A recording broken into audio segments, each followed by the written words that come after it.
Oh yeah. What do we got going on today, people? Got the jacket. Must be one thing. Octane Friday. Yep, you got it. Oh man, it's gonna be a good one today. Sound familiar? Whew. What do we got going on today? I'm rolling thunder, pouring rain, coming on like a hurricane. You got it. Whew. Octane Friday. This is the perfect anniversary for Octane Friday, is it not? Today, well, tomorrow, but this week, today, we're celebrating the 40th anniversary of what is called the best heavy metal, some people use the term heavy metal these days, but the best hard rock album of all time. AC/DC's Back in Black, released July 25th, 1980. Oh man, come on, right? You're all with me on this one? Whew. Lots to talk about with this album. But first, we're here in the Rock Cave, and I'm your host, Mark Pierce, as usual. Hope you're having a good Friday. We love Fridays here.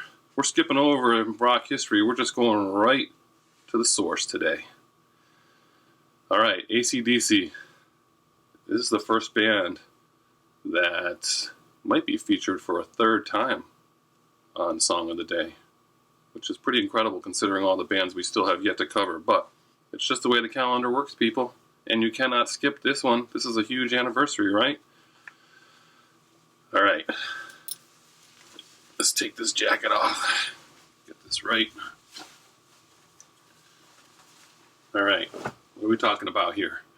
So, remember what happens with AC/DC. Their career going up, up, up, right? They put out Highway to Hell, and that is like putting them on a huge trajectory. That album was just really big, and they were going places. And then Bon Scott dies February 1980, unexpectedly, of course. So, what happens? Well, the band, after his funeral, wants to replace him and keep going. So, they eventually settle on the lead singer, former lead singer of the band, Geordie, which was its own band that was very popular in the UK, a glam band, and they found this guy to replace him, Brian Johnson, right? Big shoes to fill. He'll even say it himself. That was a big deal. They hit it off right away. These guys were from Scotland. It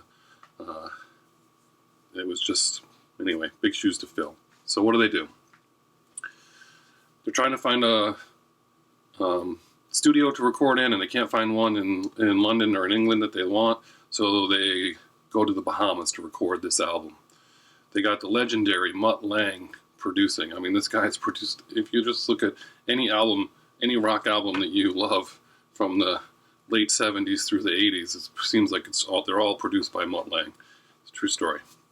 He's produced by everybody. So they did this album in 7 weeks in the Bahamas. Think about that. Today's day and age, they spend 6 months, a year and a half making records. Now, granted, today's records tend to be a bit longer, but 7 weeks, boom, done.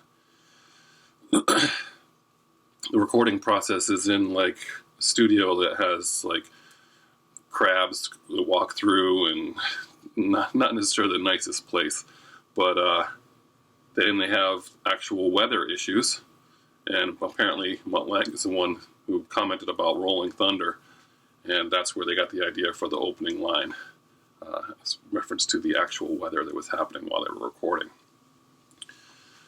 So, this album comes out, it's an immediate success. It debuts at #1 in the UK.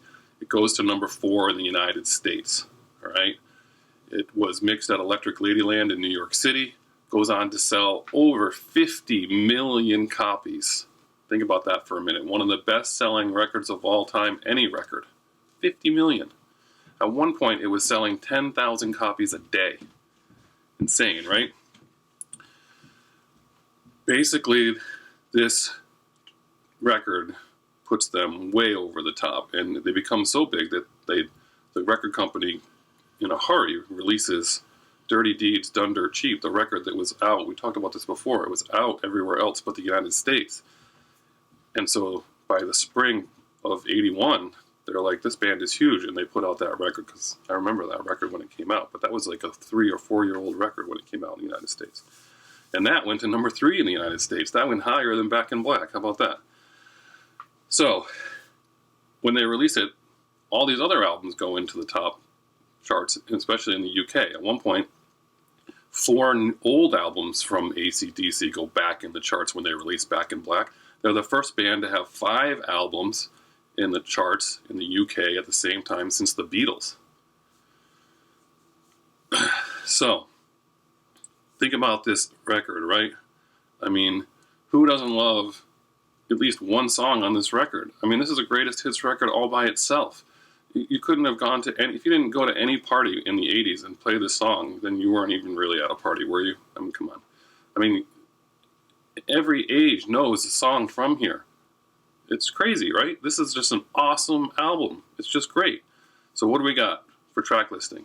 All right, Hell's Bells. That's the way it starts. That bell you just heard, they went searching for a bell on the island. They went searching everywhere for a bell for the right sound. They ended up having one made for that effect. Shoot to Thrill. What do you do for love? What do you do for money, honey? Giving the dog a bone. Let me put my love into you. Sounds like a Spinal Tap, right? Back in Black. I mean, come on. You Shook Me All Night Long. I mean, that video on MTV was on all the time. You play that at every single party, turn it up. You played it multiple times. Everyone sings this song. I mean, it's a great song. Have a Drink on Me, Shake a Leg, and then one of my all-time favorites, Rock and Roll Ain't Noise Pollution. People forget about that song. That is a great song. That's a great song. You got to play that song today. I used to play that song all the time. I think I have a video somewhere of Zoe on her tricycle singing that song. It's hysterical. But I taught her that song. I said, you got to know this song. This is a great song. So this album will just go on to influence so many bands. And they toured for over a year on just that record alone. And then things went from there, obviously. So I think everyone agrees this is an awesome album. How do you pick a song of the day from this record? I mean, I could go with any of those songs. But because it's the anniversary of Back in Black, you have to go with the title track. You just do. That's going to be our song of the day. Back in Black. Turn it up today, Friday. It's going to be a great day. 40th anniversary of this record. Don't forget to post and tell me how you played an AC/DC song off this record today. Play Rock and Roll Ain't Noise Pollution if you haven't heard that one in a while. Have an awesome Friday. And as usual, we'll see you on the flip side.